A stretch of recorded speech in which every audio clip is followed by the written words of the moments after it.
So we are going to celebrate soon that January was Omada Search's biggest month in history. Yes. And one particular theme came up for us that was interesting and is something that is always a hot topic, especially for me. I live by this stuff. But I think 3 of the positions that we had worked on, we were actively working on, and we sent a few candidates. We sent a few candidates, and the company ended up going, oftentimes I think a couple of them were referrals. Yep.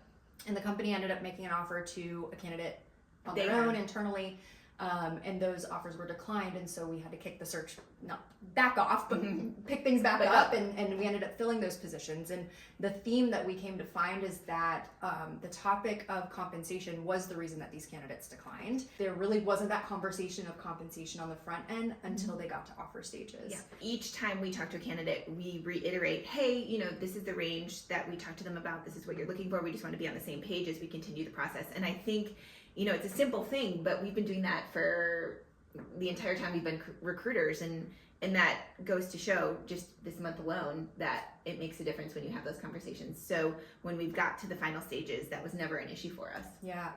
I had a candidate recently who had declined another offer for a position he was interviewing for, and I asked him why. He said it was because of compensation, and they ended up offering him $40,000 less than what he was currently making today. And so I said, was that conversation had at the front end at all? And he said, no. You know, recruiter didn't really ask me, no one really asked me, and we didn't really have those conversations until the end stages. And so it's an interesting dynamic of, I think oftentimes candidates are waiting for the invite from clients or the companies they're interviewing with to talk about compensation. And it's still so taboo today. It's so strange to me. And I always tell candidates, let them know what you're looking for up front. Yeah. Save yourself the time.